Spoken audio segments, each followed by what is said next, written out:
अनुसरे तो अमर झाला, अनुसरे तो अमर झाला, अंतरला संसारा। न देखती गर्भवास, कधी दास विष्णूचे। विसंबना माता बाळा, विसंबना माता बाळा, तैसा लळा पावावा किंवा तैसा लळा पाळावा। न देखती गर्भवास, कधी दास विष्णूचे। त्रिभुवनाचा ज्याची सत्ता, त्रिभुवनी ज्याची सत्ता, तुकया रक्षिता तो झाला। न देखती गर्भवास, कधी दास विष्णूचे। पांडुरंगा करू प्रथम, पांडुरंगा करू प्रथम,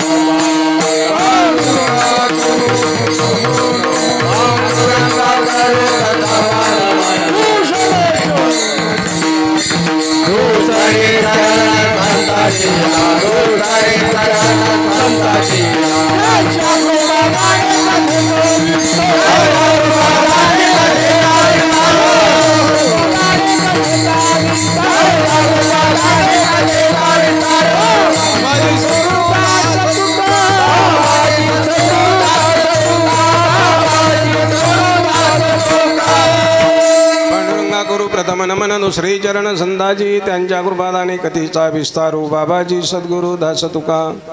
गुरुर्ब्रह्मा गुरुर्विष्णु गुरुर्देव महेश्वरा, गुरुर साक्षात परब्रह्म तस्मै श्री गुरुवे नमः।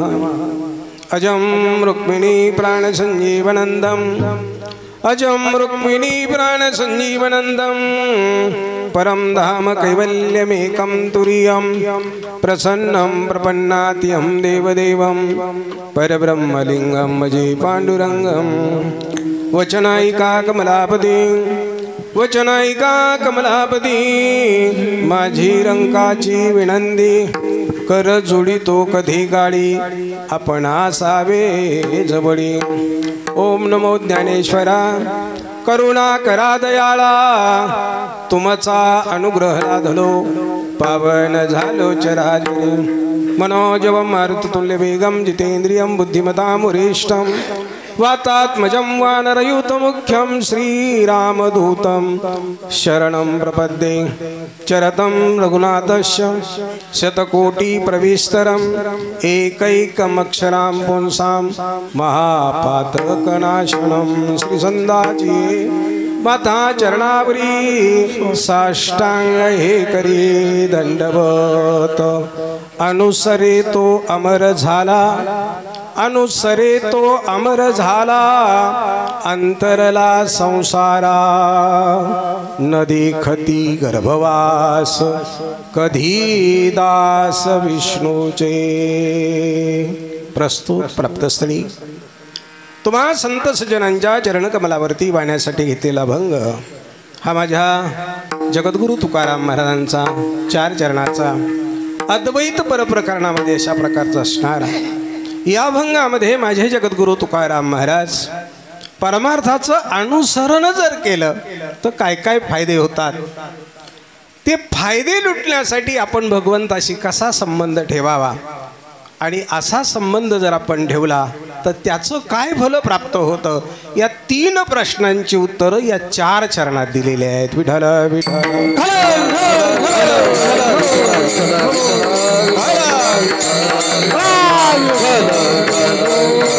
अभंगावर चिंतन करण्यापूर्वी थोडासा परिहार द्यायचा तोसा। तर संत सज्जनो सालाबादप्रमाणे याही वर्षी आणि या ठिकाणी अखंड हरिनाम सप्ताह आहे।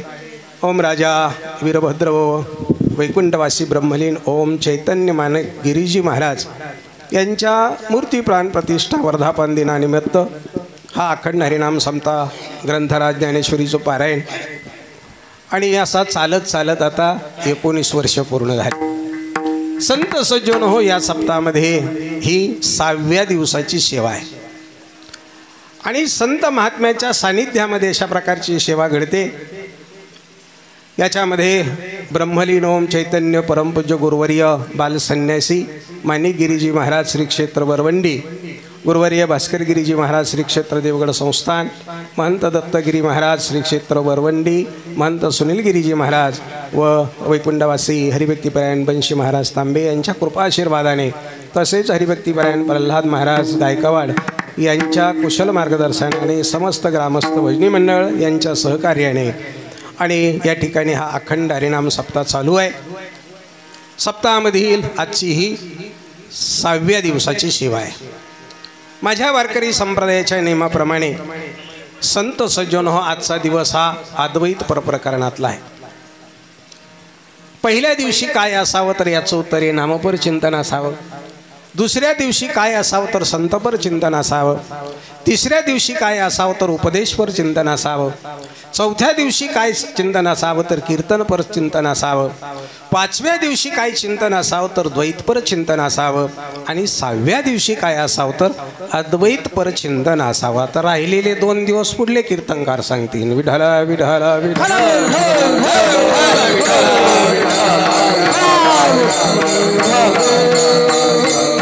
असा हा गोड वारकरी संप्रदायाचा दंडक आहे। म्हणून कोणी पाळो न पाळो, आपण मात्र तो पाळावा या नियमाप्रमाणे अद्वैत प्रकरणातला अभंग घेतलाय। अभंग थोडासा कठीण आहे, पण आपलं आयुष्य फार कमी आहे। आपण जर तेच चिंतन करत बसलो तर समाजाचं काही बिघडणार नाही, पण आपलं मात्र सारं बिघडल्याशिवाय राहणार नाही महाराज। म्हणून जेवढा विषय तेवढ्या अभंगाला स्पर्श करण्याचा योग प्राप्त झाला की हा खटाटोप मी केल्याशिवाय राहत नाही। आणि मग बऱ्याच वेळा अडचणी निर्माण होतात की महाराज अभंग अवघड घेतला, तो पाठातला नव्हता, म्हणून मग अशा वेळेस मी माझी मास्तरकी दाखवतो, अभंग लिहून आणतो आणि सरळ सरळ कॉपी करायची परवानगी देतो विठ्ठल विठ्ठल।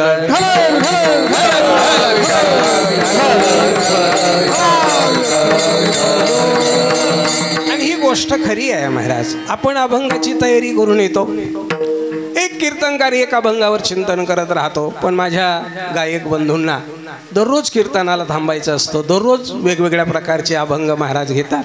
सर्वच अभंग सर्वांच्या पाठ असतील असं नाही, म्हणून आपण काहीतरी त्याच्यावर पर्याय करावा आणि आपला आनंद आपण उपभोगावा। या निमित्ताने हा घेतलेला अभंग अद्वैत प्रकरणामधला एवढाच। या अभंगाचं चिंतन करण्यापूर्वी थोडासा आपल्याला अगोदरचं चिंतन करावं लागणार आहे। वारकरी संप्रदायाचं मत असं आहे की 7 दिवसात आपल्याला काय मिळाली पाहिजे? मुक्ती। वारकरी संप्रदायाचं म्हणणं काय की 7 दिवसात आपल्याला काय मिळाली पाहिजे? मुक्ती। आणि संसारी लोकांचं म्हणणं असं आहे की आपल्याला 10 दिवसात मिळाली पाहिजे, पण मुक्ती नाही। संसारिक माणसं 10 दिवसानंतर अपेक्षा कशाची करतात? मुक्तीची करतात, पण परमार्थामध्ये मुक्तीची अपेक्षा आहे, नुक्तीची नाही। मग अशी जर मुक्ती आपल्याला मिळवायची असेल तर 7 दिवसामध्ये पहिली मुक्ती घेणारे कोण असतील तर राजा परीक्षित। राजा परीक्षितेने 7 दिवसात मुक्ती प्राप्त करून घेतली। म्हणून वारकरी संप्रदाय सप्ताह हा शब्द प्रयोग वापरतो। सप्ताह म्हणजे किती दिवस? 7 दिवस। ऐक, पण काला मात्र कितव्या दिवशी राहतो? 8व्या दिवशी राहतो। मग तो 8व्या दिवशी का राहतो तर त्याचा नंबरच 8वा आहे म्हणून विठ्ठल विठ्ठल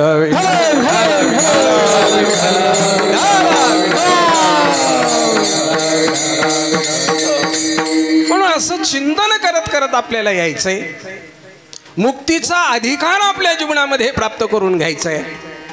वारकरी संप्रदायाने मुक्तीलाही लात मारली, ही गोष्ट वेगळा भाग आहे, पण मुक्ती मिळवण्यासाठी अगोदरच्या पायऱ्या किती आहेत त्याचं उत्तर आहे 7 पायऱ्या आहेत। किती पायऱ्या आहेत? सगळ्या 7 आहेत। भगवंताच्या दर्शनापर्यंत जायचं असेल तर 7 पायऱ्या चढून जावं लागतं। पहिली, दुसरी, तिसरी, चौथी, 5वी, 6वी, 7वी आणि नंतर 8वी महाराज। म्हणून देवाचं दर्शन घडतं ते 8व्या दिवशी आणि पायऱ्या चढून जाव्या लागतात, त्या 7 पायऱ्या चढून जाव्या लागतात। पहिली पायरी जर चढून जायची असेल तर त्याच्यासाठी अंतःकरण शुद्ध करावं लागतं. अंतःकरण शुद्ध झालं आपण पहिली पायरी चढलो. अंतःकरण शुद्ध झालं की त्यानंतर संत भेटले आपण दुसऱ्या पायरीवर गेलो. संत भेटले की त्यांनी आपल्याला उपदेश केला आपण तिसऱ्या पायरीवर गेलो. आणि एकदा त्यांनी उपदेश केला की त्यांच्या उपदेशानुसार आपण साधना प्रारंभ केली की आपण चौथ्या पायरीवर गेलो. आणि एकदा साधना प्राप्त झाली की भगवंताच्या सगुण सावळ्या रूपाचं दर्शन घडू लागलं आपण पाचवी पायरी ओलांडली.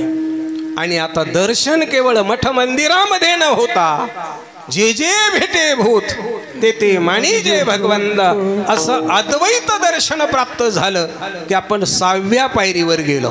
आणि एकदा आपण 6व्या पायरीवर गेलो की आता भगवंताशी आपली बातचीत होते. आपल्याला भगवंताबरोबर बोलता येतं. आणि मग बोलता आलं की आता भगवंताशी बोलत असताना आपल्याला जे हवं ते मागून घ्यावं. याच्यासाठी कितवी पायरी लागते? 7वी पायरी लागते. आणि भगवंताकडून दर्शन मागून घेतलं. दर्शन झालं की उजळले भाग्य आता बघी चिंता वारली. याचं नाव आहे वारकरी संप्रदायातला सप्ताह. विठ्ठल विठ्ठल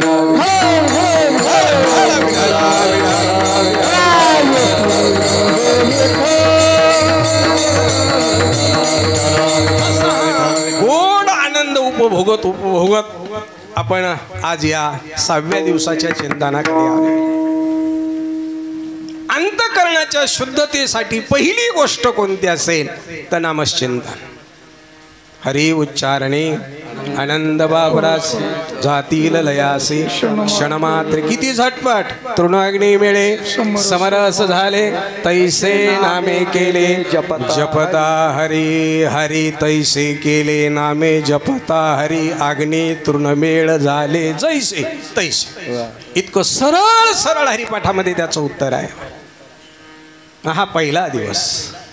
एकदा अंतःकरण शुद्ध झालं कि मन बहु अवघड आहे संत भेटी. पण परी जगजेठी करुणा केली संत भेटतात. संत भेटले की संत उपदेशाशिवाय काय करणार महाराज. आता उघडी डोळे जरी अद्यापिन कडे मातेच्या खोडे दगडाला पोटासी. आता तरी पुढे हाची उपदेश नका करू नाश आयुष्याचा. उपदेश करतात. मग महाराज करायचं काय? ठाईचं बैसोडी करा एक चित्त आवडे अनंत आळ बाबा.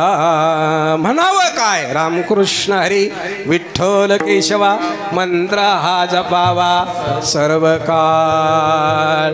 महाराज असं झाल्याने काय होईल?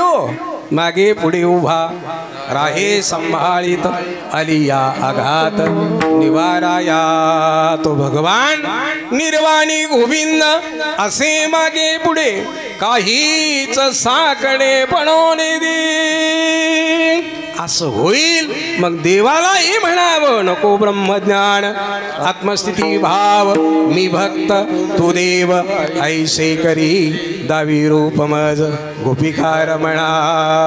5वा दिवस उजडला की देवाला सांगावं देवा अरे संकोचित दर्शनापेक्षा मला व्यापक दर्शन काय नाही देत.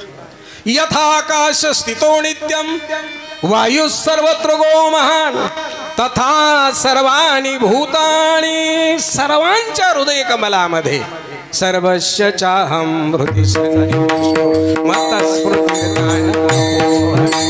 सर्वस्य चाहम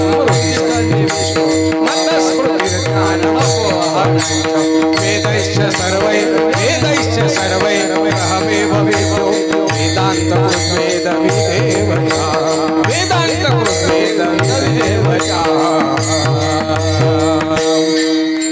सगळ्यांच्या ठिकाणी मला काय झालं पाहिजे?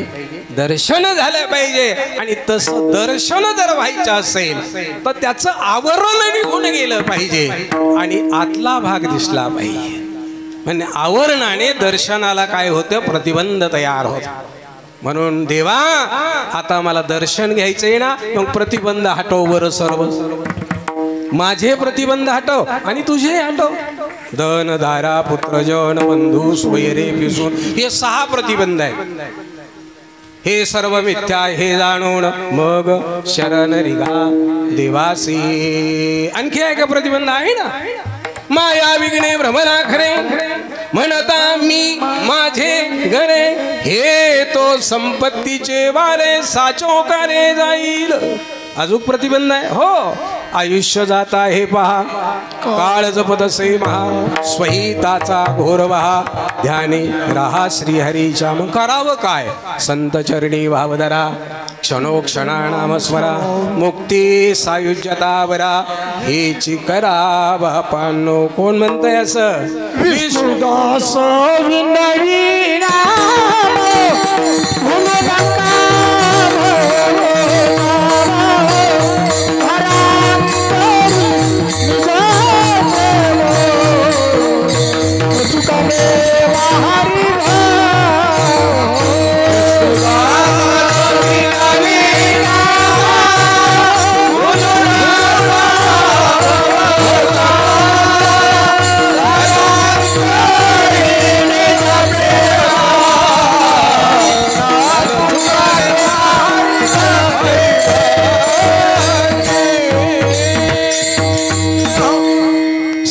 विष्णुदास नामदेव महाराज सांगतायत, भुलू नका भवकामा धरांतरी निज प्रेमा, न चुका नेमा हरिभक्ती.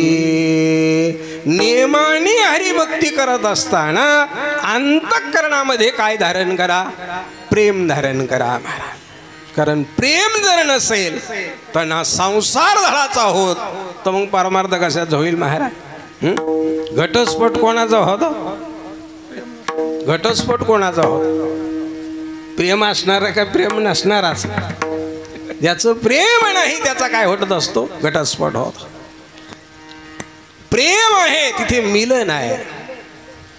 जिथे प्रेम नाही तिथे विरही नाही, अनुरागही नाही, मिलनही नाही, तिन्ही गोष्टी नाही. म्हणून परमार्थामध्ये प्रेमाशिवाय काहीही पर्याय नाही. माऊली तर म्हणतात तशी, प्रेम सुख देई प्रेम सुख देई, प्रेम सुख देई प्रेम सुख देई, प्रेम सुख देई, प्रेम सुख देई, प्रेम सुख देई, विना नाही समाधान, प्रेम विना नाही समाधान, प्रेम विना नाही समाधान, प्रेम सुख देई प्रेम सुख देई, प्रेम सुख देई प्रेम सुख देई, प्रेम विना नाही समाधान, प्रेम विना नाही समाधान, प्रेम विना नाही समाधान, प्रेम सुख देई प्रेम सुख देई, प्रेम सुख देई प्रेम सुख देई.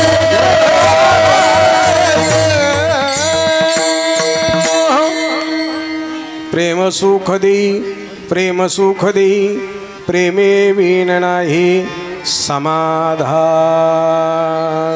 समाधानासाठी काय लागतं? प्रेम लागतं. आणि भक्तीसाठी काय लागत असेल तर भाव लागतो. जर भाव नसेल तर भक्ती नाही होत. भावे विण भक्ती भक्ती भक्ती विण बळे विण शक्ती बोलू नये. भाव नसेल तर भक्ती नाही, आणि प्रेम नसेल तर समाधान नाही. तुम्ही म्हणणार महाराज भावात आणि प्रेमात काय फरक आहे? भावात प्रेमात काय फरक आहे? ऐका ना महाराज, जे नात्याने राहतं त्याचं नाव भाव राहतं, आणि जे नात्यात नसून राहतं त्याचं नाव प्रेम असतं. पटकन आपल्याला बघायचं. जे नात्यात राहतं ते काय राहतं? भाव राहत.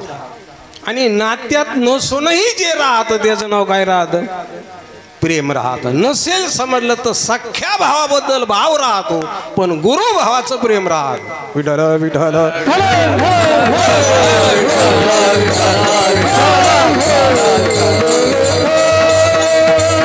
आणि करायचा विचार केला तर देवाचा आणि आपला जीव आणि अंशीचं नातं आहे म्हणून भाव आहे.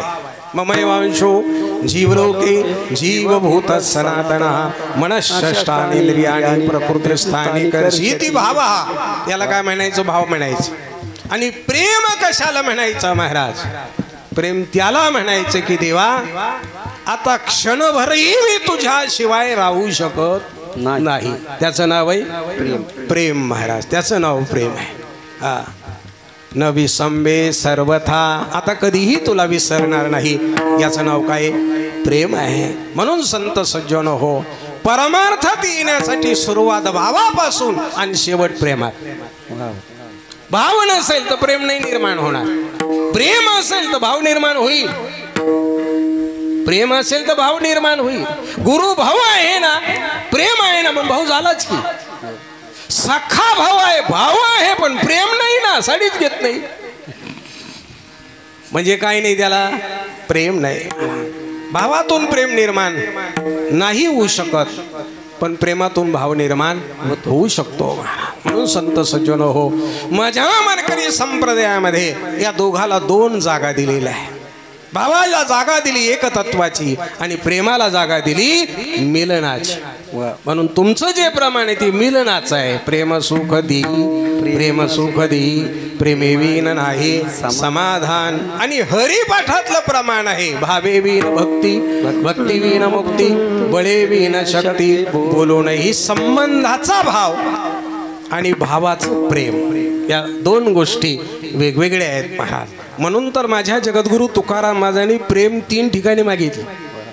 किती ठिकाणी मागितलं? 3 ठिकाणी जगद्गुरु तुकाराम महाराजांनी प्रेम मागितलं. हे देवा, हे वीरभद्रा, हे आणि अशा प्रकारच्या काशी विश्वेश्वरा, मला काय कशाचा खाऊ पाठवा? प्रेमाचा खाऊ पाठवा. नाही का? तुका म्हणे काही प्रेम भातुके पाठवा. तुका म्हणे देवा काही नाही, तुका म्हणे देवा प्रेम भातुके पाठवा. मला काय करा? प्रेमाचा खाऊ पाठवा. लक्षात घ्या बरं का, प्रेम हे दुसऱ्याकडून घ्यायचं असतं, आपल्याजवळ नाही राहत. ते प्रेम कुठून घ्यायचं असतं? दुसऱ्याकडून घ्यायचं असतं. पण दुसऱ्याकडून प्रेम घेण्यासाठी त्याला पहिल्यांदा भाव द्यावा लागतो. त्याच्याशिवाय ते प्रेम त्याला मिळत नाही. तुम्ही कोणालाच भाऊ म्हणायला तयार नाही, तुम्हाला भावाच प्रेम कसं मिळेल? नाही मिळणार. मला मग त्याचं तोंड नाही पाहणार, मग तू त्याचं तोंड नको पाहतो, तो तुझी तोंड नाही पाहणार. बरोबर आहे की नाही? भावाने प्रेम निर्माण होत राहतं. माझे जगद्गुरु तुकाराम महाराज म्हणतात, जो या मार्गाने येईल. कोणकोणत्या मार्गाने? आपण यादी पाहिली पहा. नामाने अंतकरणाची शुद्धता, संताची भेट, उपदेश, साधना. साधना केल्यानंतर सगुण रूपाचं दर्शन, सगुण रूपातून निर्गुण रूपाच्या दर्शनाकडे तो जाईल. त्यावेळेस त्याच्या ठिकाणी हे अनुसरण घडत गेलं. म्हणून ज्यांना ज्यांना परमार्थामध्ये यायचंय त्यांनी पहिल्या पायरीवर चालायचं. बरेच लोक डायरेक्ट 7व्या पायरीवर जातात तर बदकन पडतात. काहींनी विचारलं, म्हणजे महाराज परमार्थ काय करायचं? म्हणजे त्यात काय करायचं? गुरुने उपदेश केला, तो उपदेश अंतःकरणामध्ये धारण करायचा, लगेच देवाचं दर्शन होतं. मी कधी कधी असा गमतीनं प्रश्न विचारतो, तुम्हाला लगेच दर्शन होतं हे बरोबर आहे, पण ज्यांनी उपदेश दिला त्यांना लगेच दर्शन झालं का? हा प्रश्न तुम्ही विचारायला पाहिजे ना. अनुभव आले अंगा या जगात येत असो. ऐका महाराज, अनुभव येत नसतो, अनुभव होत असतो. जे येत असतो म्हणतात ते काहीच करत नसतात. जो झाला ईसाई म्हणे तो काहीच नव्हे. मी नाही बोलत, माऊली बोलतात असं. अनुभव घ्यायचा असतो, द्यायचा नसतो. अनुभव माझा अनुभव भाव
हाची माझा अनुभव भक्ती भाव भाग्याचा.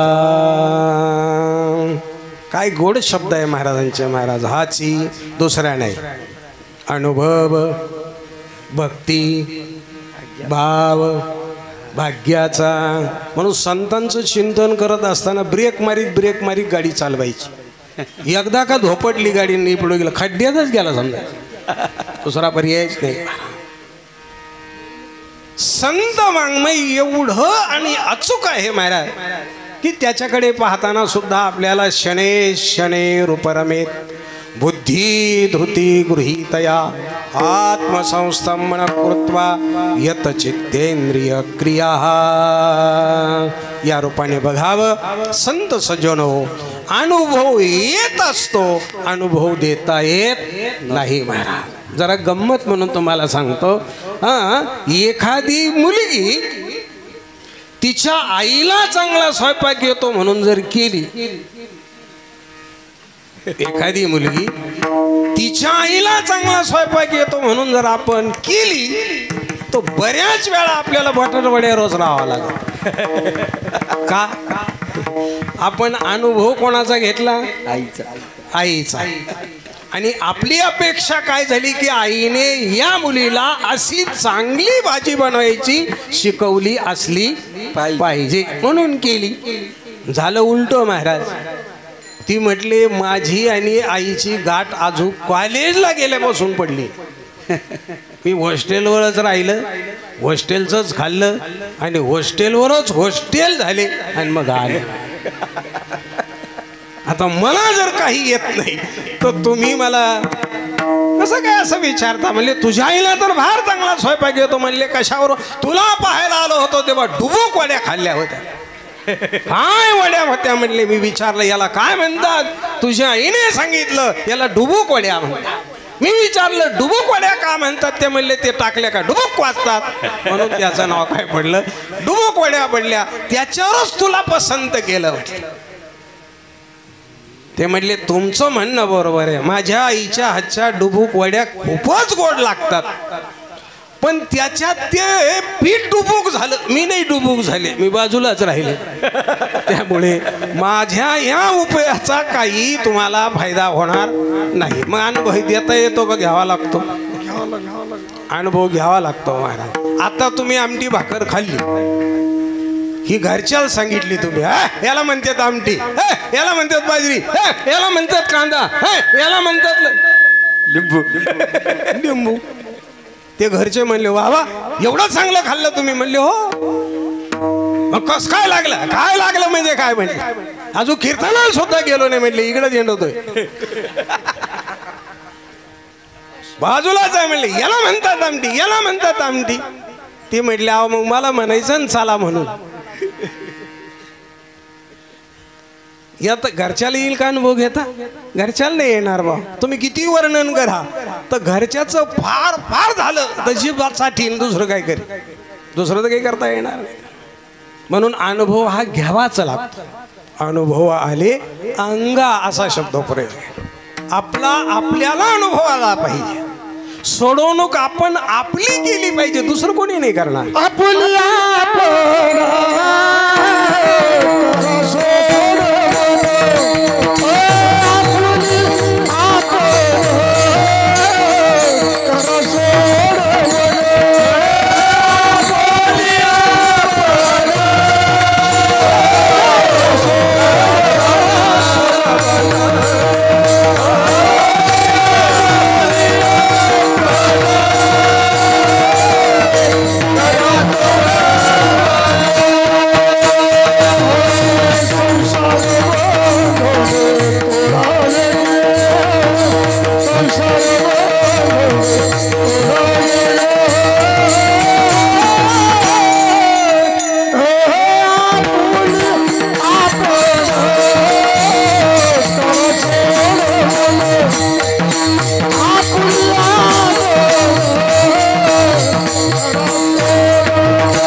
दुसरं नाही सोडवणार आपल्याला महाराज. आपणच काय केलं पाहिजे, आपल्याला सोडलं पाहिजे महाराज, नाही का?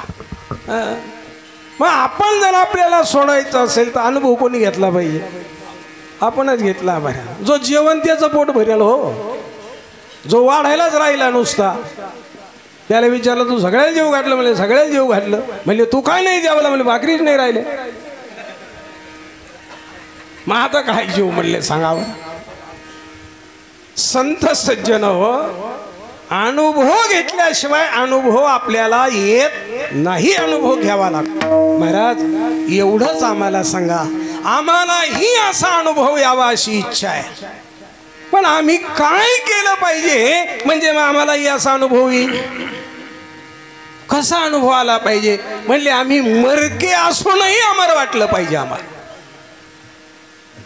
तुम्ही म्हणता की नाही मरण माझे मरून गेले, मज केले अमर. मग अनुभव आम्हालाही आला पाहिजे. जगद्गुरु तुकाराम महाराज म्हणतात, अनुभव यावा असं तुलाही वाटतं ना, मग एक काम कर, आम्ही जे जे केलं त्याचं तू अनुसरण कर, म्हणजे तुझ्या जीवनात अमर झाला. अनुसरे तो अमर झाला.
पहिल्या चरणामध्ये माझे जगद्गुरु तुकाराम महाराज चिंतन म्हणतात, अनुसरे तो अमर झाला.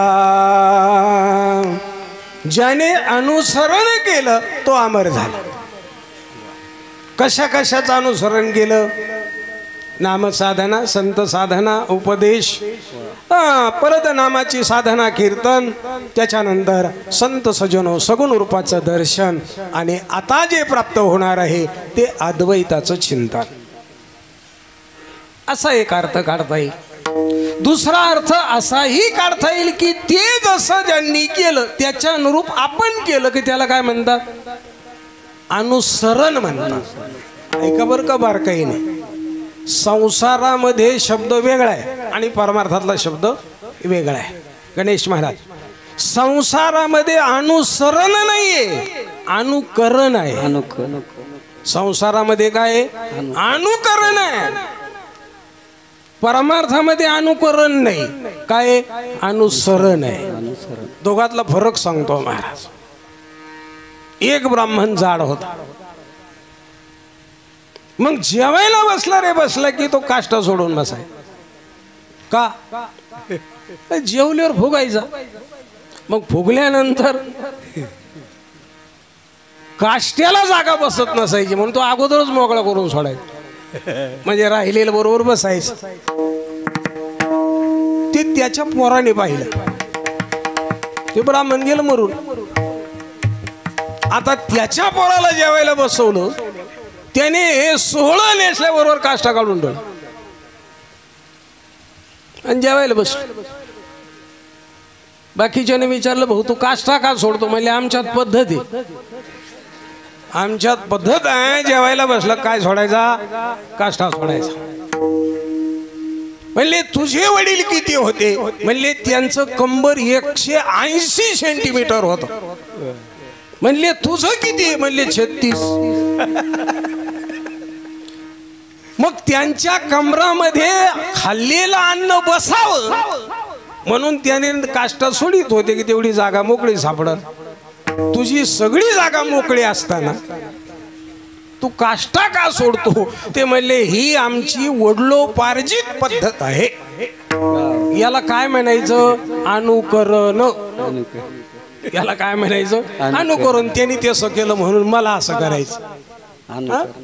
काही वाचतात पहा लहान लहान मुलं, महाराजांचा पखवाद ऐकला की त्याला वाटतं आपल्याला आलं पाहिजे वाजित.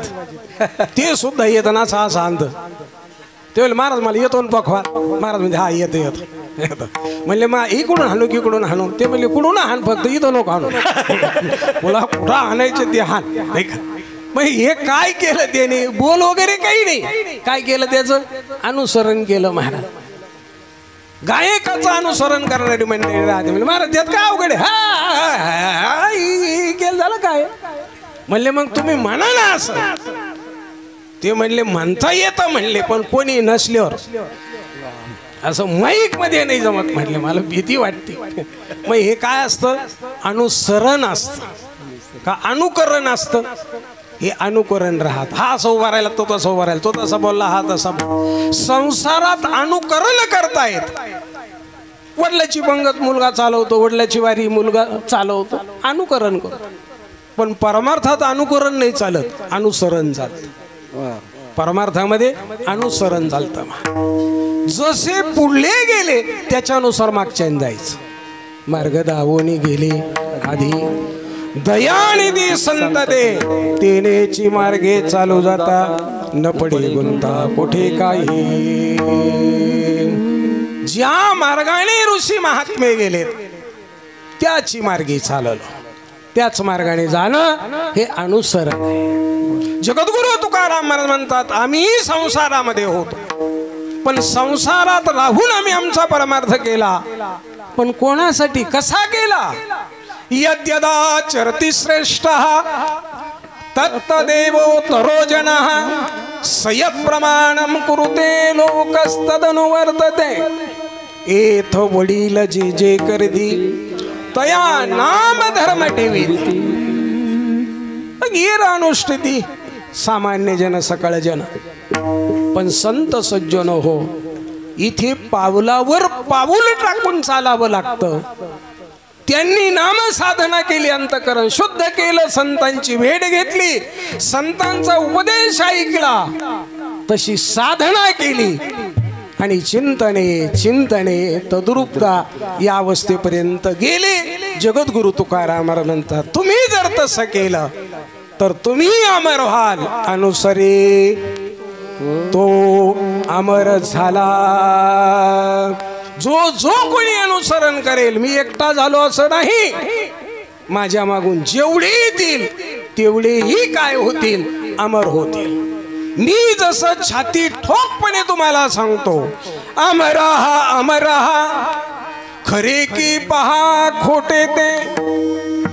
खरं की खोट आहे तुम्ही पहा, मी अमर आहे. मरण माझे मरून गेले, मज केले अमर. हे मी जसं माझ्या छातीला हात लावून सांगतो तसे तुम्ही अमर व्हाल. पण अनुसरे तुम्ही तसं अनुसरण केलं पाहिजे. आता लांबलचक प्रकरण आहे. काय काय अनुसरण केलं पाहिजे? पहिले भक्त झाले पाहिजे. मग भक्त व्हायचं असेल तर भक्ताचं अनुसरण काय राहतं? तर ते देहार उदास असले पाहिजे, त्यांच्या आशापास गेलेले असले पाहिजे, त्यांचा विषय नारायण झाला पाहिजे. कोणाचं हे भक्ताचं आहे.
अनुसरण केलं पाहिजे, पण भक्त झालं पाहिजे. मग भक्ताईशी जाणा जे देही उदास गेले आछापास निवारून. एवढ्यावर नाही भागलं, विषय तो त्यांचा झाला नारायण. एवढ्यावर पण नाही भागलं, नाबडी जनधन माता पिता. आता शिक धोरणात आलं, फक्त धोरणात आलं, पूर्ण नाही झालं. तुका म्हणे सत्य कर्मावा, इथं धोरणात आलं. संत सज्जन हो, एवढं कशात? भक्त होण्यामध्ये. आणि जर याला अडचण आली तर मग नामदेव महाराजाकडे जायचं. नामदेव महाराज म्हणतात देह जावं अथवा पण पांडुरंगी दृढ भाव, हे अनुसरावं लागेल महाराज. इथं तो थोडं कमी जास्त झालं की माणसं म्हणतात मला नाही करायचं कीर्तन. म्हणजे काय झालं? म्हणजे माहीत चाला ना. आणखीन अनेक अडचणी. पण ऐका ना महाराज, अनुसरण करणं म्हणजे संतांनी केलं ते करणं. संतांनी केलं ते केलं. दिनरजने हाची धंदा गोविंदाचे पवाडे. क्षणोक्षणी हाची करावा विचार त्यांनी केला, आपणही करा. एक तत्वनाम दृढधरी म्हणा, हरीशी करुणा येईल तुझी. हे सगळं प्रकरण कशा भोवती फिरतंय? अनुसरे. त्यांचं अनुसरण आपण करावं, म्हणजे त्यांना जे अनुभव आले ते आपल्याला येतील. त्यांना काय अनुभव आला? अमर झाले. आपण सुद्धा काय होणार? अमर होणार. पण महाराज आम्ही अमर आहेत का मरकेच आहेत?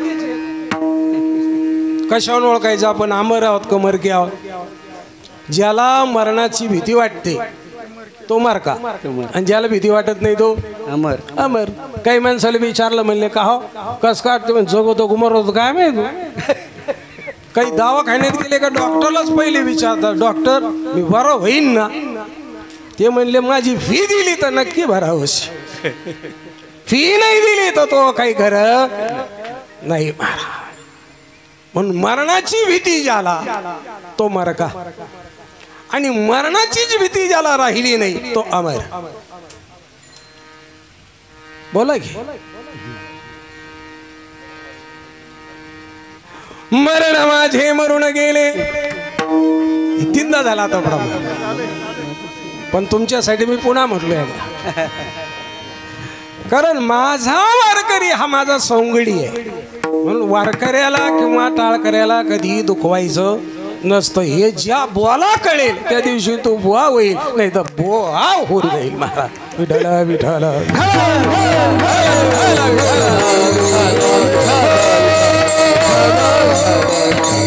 स्वतः महाराजांचं म्हणणं असं आहे, ऐकल्याचा नवे खेळ म्हणून मेळ जमला. मग तो मेळ लागला पाहिजे, गाव मेळ झाला पाहिजे, मेळ लागला पाहिजे महाराज. म्हणून संत सज्जन विषय आपला असा चालू आहे की अमर आहो हे तरी कळालं पाहिजे, किंवा मी मरका नाही हे तरी कळालं पाहिजे. खरं खरं सांगू तुम्हाला, आपण अमरच आहोत. आपण कसे आहोत? अमरच. मरतच नाही हो आपण. तुम्ही कसाही विचार, व्यावहारिक विचार करा, शासकीय विचार करा, नाही तर परमार्थिक विचार. परमार्थात तरी आपण मरतो का? मरतो मरतो. मेला असो तो घेईन मी जन्म यासाठी. मग मेलो कुठं? घेईन मी जन्म आहेच ना. यासाठी केला होता टास शेवटता दिस गोड व्हावा. मग मेलो कुठं? नाही मेलो ना. चला व्यवहारात आपण मरतो का? नाही मरत. व्यवहारातही आपण मरत नाही. कशावरून? दर पितर पाठाली येतो त्याच्यावरून. बरोबर. दर पितर पाठाली येतो का नाही आपण? गाव गेला का आलाच, गाव गेला का आलाच. मग मरतोय का आपण? नाही. चला शासनाला विचारू आपण, आम्ही मरतो का? तो शासन सुद्धा म्हणतात तुम्ही मरत नाही. कशावरून? आपण मेलो तर आपली जमीन कोणाला मिळते? आपल्या मुलाला मिळते. आपला मुलगा काय घेऊन जातो? आपल्या मृत्यूचं प्रमाणपत्र घेऊन जातो. कोणाला देतो? तलाट्याला. मग तलाठी काय करतो? आपल्या नावाची जमीन कोणाच्या नावावर करतो? त्याच्या नावावर करतो. मग आपल्याला कुठं ठेवतो? आपल्याला आळ्यात ठेवतो. ताकद आहे का तलाठीची आपल्याला सातबार येऊन काढायची? किती पैसे द्या तलाट्याला? त्याला म्हणले आळ्यात ठेवूच नको, मला बाहेर काढ. ते म्हणले मी बाहेर जाईल, पण तू आतच राह, तुला बाहेर मला काढता येणार नाही. म्हणले मग महा मुलगा मेल्यावर तरी काढता येईल का? म्हणले माही ताकदच नाही तुला बाहेर काढायची. अरे म्हणले मग आळ्यात जर माझा मुलगा आला तर मी मेलोच ना. ते म्हणले नाही, तशी सुद्धा सोय नाही. म्हणले मग मी कुठं जाईन? म्हणले फेरफारात जाशील, पण तुला मला मारता येत नाही. नाही. म्हणजे शासनाला आपल्याला मारता येत नाही, व्यवहारात आपण मरत नाही, तर पितरपाटाला हजर आहे. तर परमार्थात मरू असं वाटतं का तुम्हाला? नाही मरणार. आज स्वानंद सुखनिवासी ब्रह्मीभूत झालेले गुरुवर्य बैशी बाबा ज्यांना महाराष्ट्राचं जमदग्नी पद द्यावं ते मेले असं तुम्हाला वाटतं का? नाही, मला तर नाही वाटत. आजही गावागावात कोणाचं नाव घेतात? बंशी बाबाच नाव घेतात. आपलं का नाही घेत? आपण बंशी बाबाचं अनुसरणच केलं नाही. मग आपलं कोण नाव घेईल? आपलं नाव घेतील कोण? आपलं कोण नाव घेतील? खरंच सांगू तुम्हाला, घरचे सुद्धा नाही घ्यायचे. आपलं नाव घरचे सुद्धा घ्यायचे नाही. मेला म्हातारण काय त्याच्या नादी लागत म्हटलं. हिंडत होता बोंबलात नुसता, लोकाला ज्ञान सांगत गेलं मेलं, त्याचा काय विचार करायचा म्हटलं. घरचे तरी नाव घेतील का? नाही. पण ऐका महाराज, आपण अमरच आहोत असं गीताही म्हणते. आपण अमरच आहोत असा व्यवहारही म्हणतो. आपण अमरच आहोत असं शासनही म्हणतो. तर आपण मानायला काय हरकत आहे? मानायला काय हरकत आहे? सांख्य योगामध्ये कपिल महामुनीने आपल्या आईला उपदेश करत असताना उपदेश हाच केला की आपण मरके नाहीत.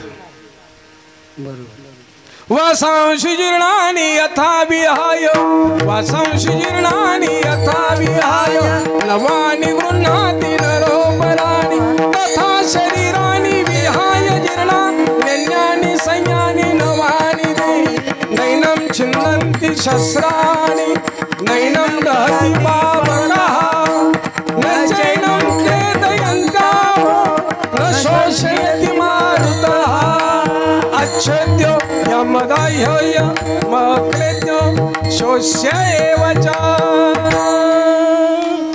हे काय आहेत? सांख्य योगामध्ये भगवंताने आपण अमर आहोत हे सिद्ध केलंय. म्हणून ऐका बरं महाराज, अनुसरण जर केलं तर अनुसरे तो अमर झाला. महाराज एकच फायदा फक्त नाही ना महाराज, आणखी दुसराही फायदा तुम्हाला होणार आहे. अंतरला संसाराला अंतरणार आहोत आपण. संसार नाही अंतरणार आपल्याला बरं का. आजा मेला पंजा मेला बाप मसना गेला, देखत देखत नातू पंतू तोही तैसा झाला, आपलाही नंबर आला. आपण काही माग राहिलो नाही महाराज. म्हणजे मला सांगा, संसार आपल्याला अंतरतोय का आपण संसाराला अंतरतोय? संसार आपल्याला नाही अंतरत, आपण संसाराला अंतरलं पाहिजे. म्हणून प्रमाण असं आहे, अंतरला संसारा. संसारापासून तो लांब गेला. अंतरला म्हणजे लांब गेला. का बरं लांब गेला? आता संसार राहिलाच नाही. पण ऐका पहिल्यांदा, इथे संसार या शब्दाची व्याख्या काय? जन्म आणि मृत्यू. अशी संसाराची व्याख्या नाही करायची. कोंबडी येतं, बकरी येतं, कळडं येतं, शेळ्या येतात, बोकडे येतं, पाठी येतात, कोंबड्या येतात, अंडे येतात, आणखीन काय काय काय काय असं ते डालं डुलं सगळं. ते संसार नाही, ते संसाराचं सामुग्री. ही सामुग्री ते संसार नाही. तो जर संसार असता तर एखाद्याने डालग्यात जीव दिला असता. संसार तो नाही, ते संसाराचं साधन आहे.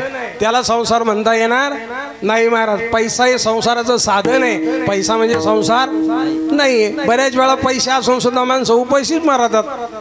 त्याला विचारलं का हो एवढे पैसे नाही, मग उपाशी का राहिले? म्हणले ते आयरानात काय खायला.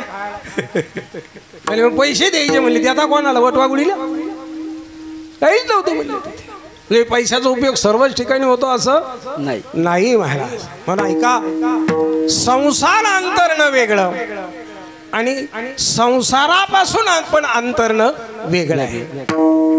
संसार स्वीकारतोय आपल्याला, पण आपण स्वीकारायचं नाही. बघा गवळणी संसारापासून अंतरल्या, आपण संसारात घुसलो. गवळणीला विचारलं तुम्ही संसारापासून अंतरलात, म्हणले हो. काय झालं तुमच्या जीवनामध्ये? म्हणले काय झालं म्हणजे पाय टाकायला सुद्धा जागा शिल्लक राहिली. जिकडं पाहावं तिकडं भगवान आहे, कुठं पाय टाकू मग?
गवळणीचा अनुभव आहे. संसार अंतरला कहा पगडारू देखे अनेरा, देखे तो सब वहीने घेरा. जागा शिल्लक राहिली नाही महाराज.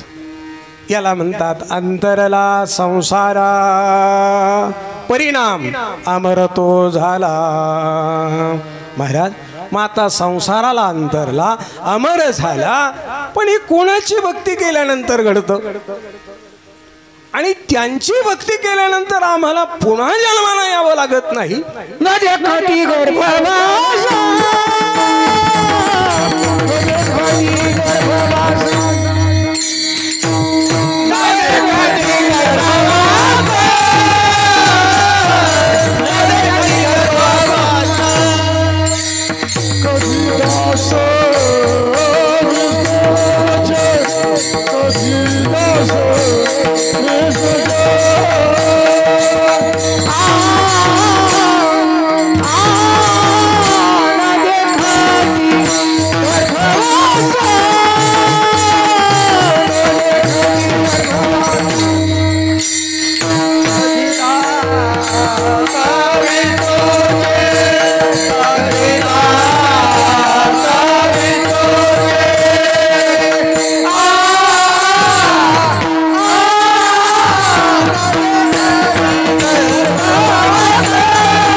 दुसऱ्या चरणामध्ये माझे जगद्गुरु तुकाराम महाराज म्हणतात, त्या देवाची भक्ती केली की असं घडतं. कोणता देव आहे तो? दास विष्णूचे. कधी नाही, कधीच नाही. न देखती गर्भवास, कधी दास विष्णूचे. विष्णूचे दास कधी गर्भवास न देखती. विष्णूचे दास असलेले गर्भवास कधीच पाहत नाही. का बरं?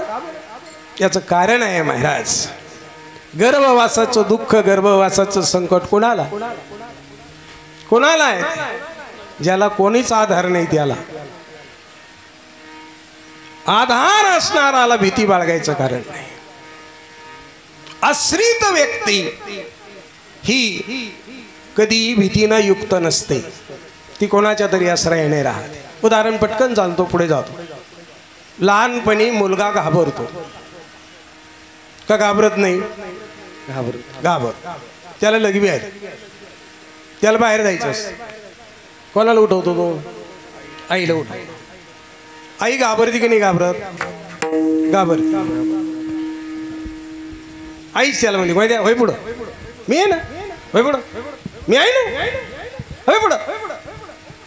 ते पुढं पुढं पुढं जातं. माझ्या लघवी करतो, परत पाठीमागे येतो. त्याला असं वाटतं माझी आई म्हणजे झाशीची राणीच आहे. अजिबात घाबरली नाही म्हणले एवढ्या रात्री, अजिबात घाबरली.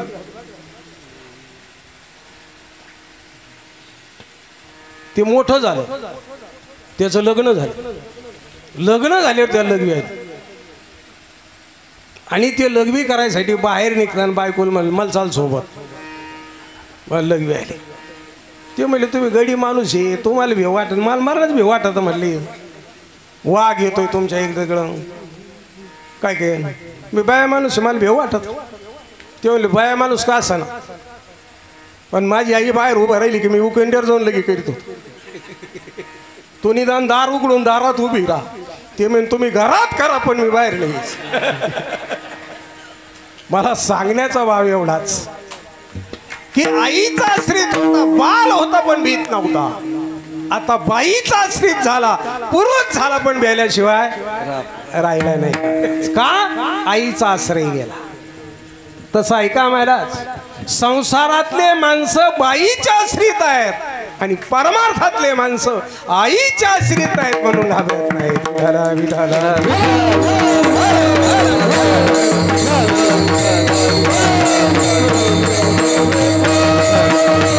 म्हणून माझे महाराज म्हणतात न देखती गर्भवास कधी दास विष्णूचे.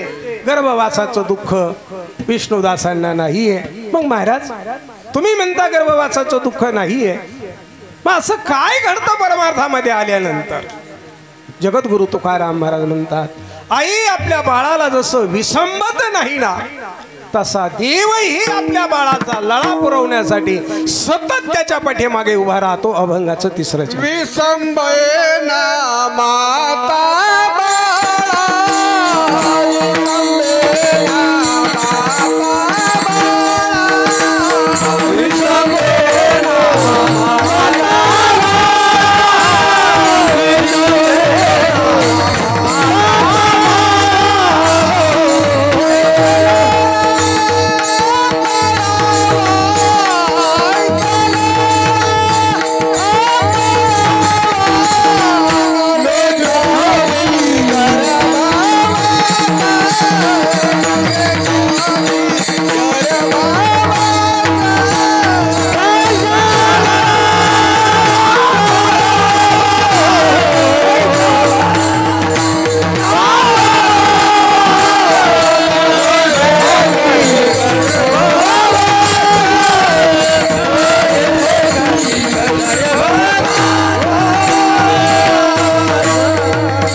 चरणामध्ये माझे जगद्गुरु तुकाराम महाराज म्हणतात विसंबणे माता बाळा.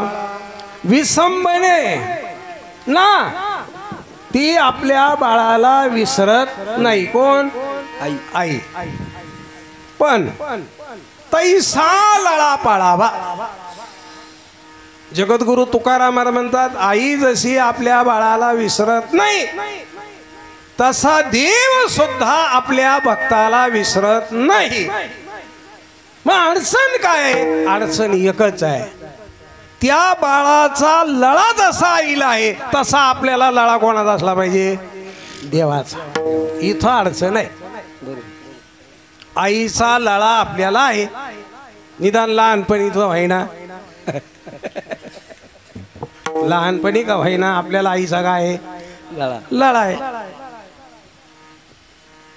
आता पुढलं कशाला बोलू ना, लहानपणी तरी आपल्याला आईचा लळा आहे.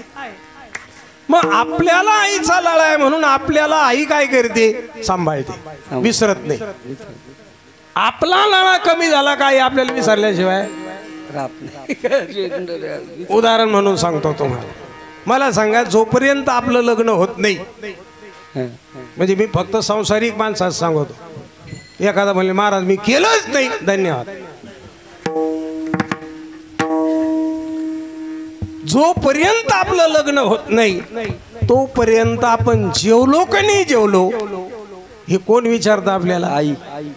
आई विचारते, गोविंद बाळा जेवून घ्या, मग अभ्यास करा, बाळा जेवून घ्या. ते म्हणले आई तू का पाहिजे का, मा गणित हुकत.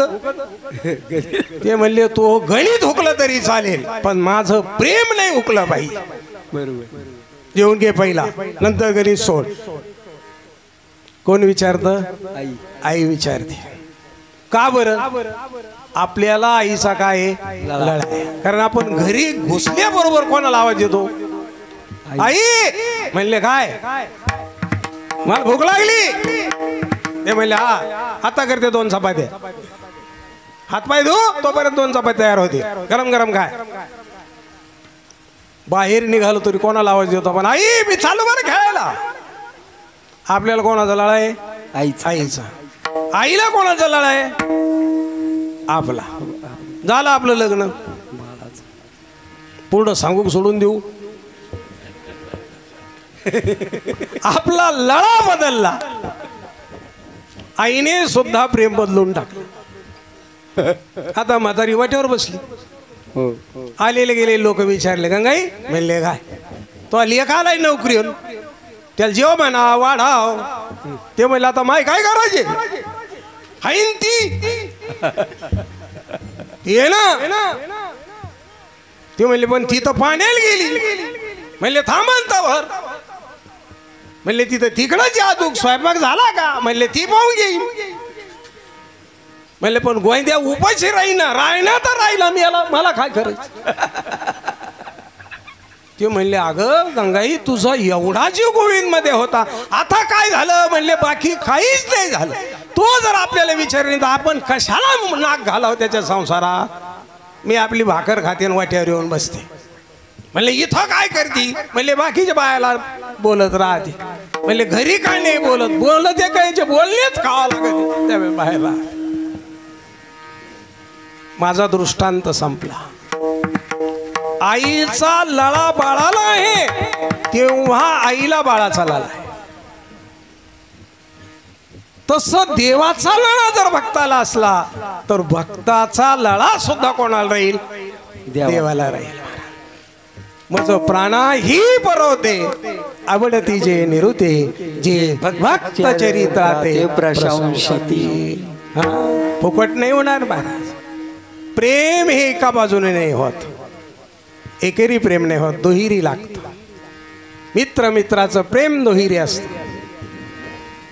देव भक्ताचं प्रेमही दुहेरी आहे.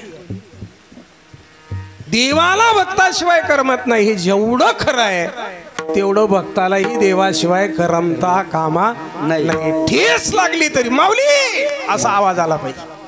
पांडुरंगा माय बाबा असा आवाज आला पाहिजे.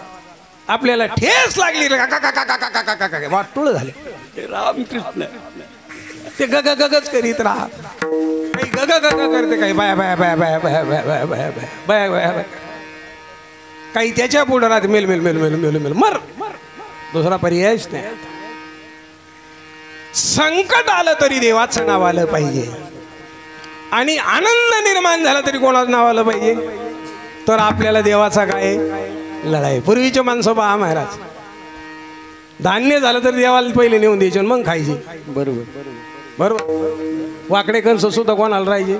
देवाला. देवाच्या सगळ्या मंदिरात वाकडेच कंस राहायचे. एकाने मला विचारलं महाराज, म्हणले आता मंदिरात वाकडे कंस का नाही राहा?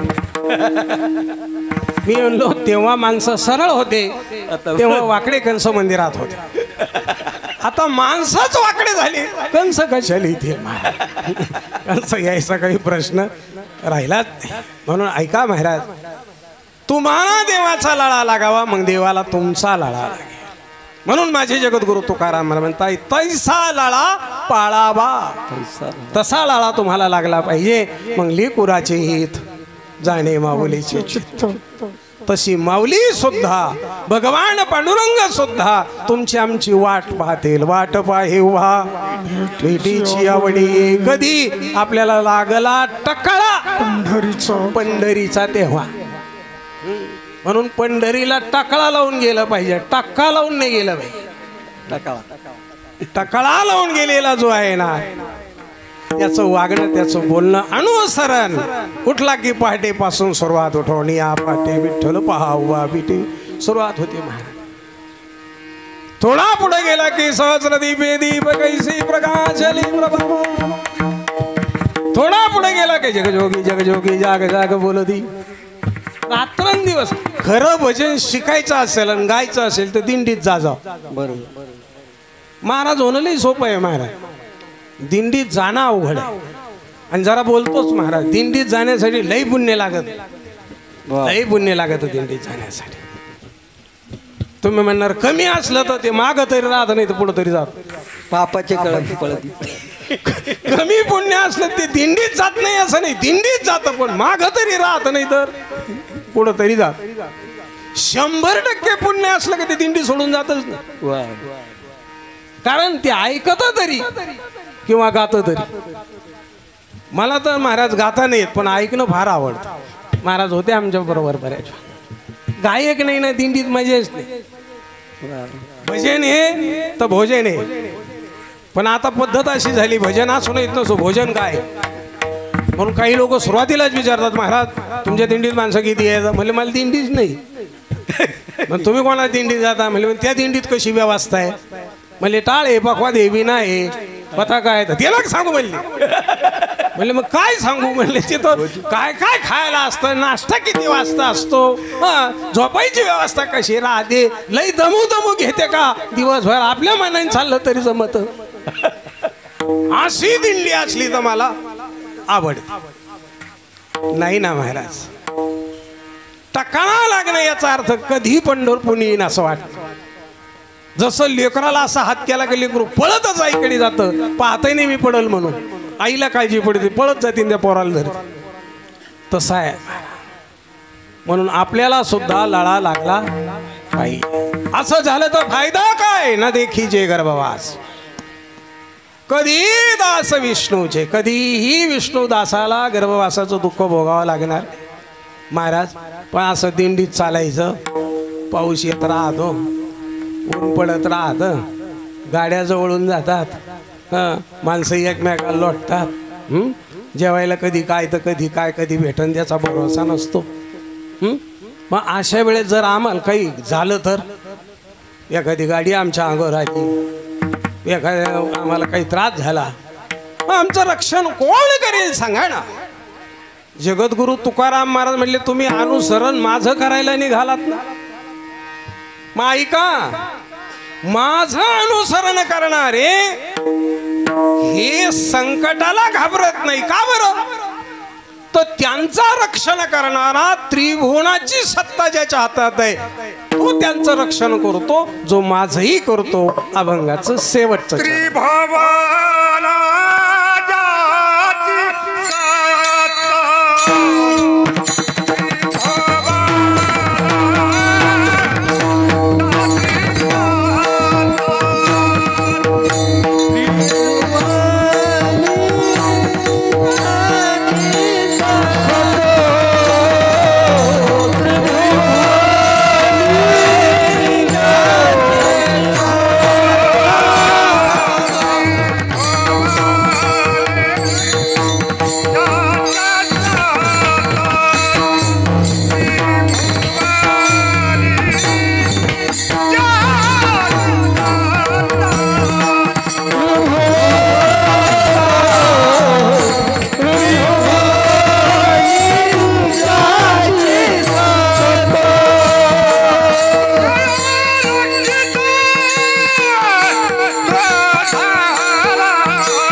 देई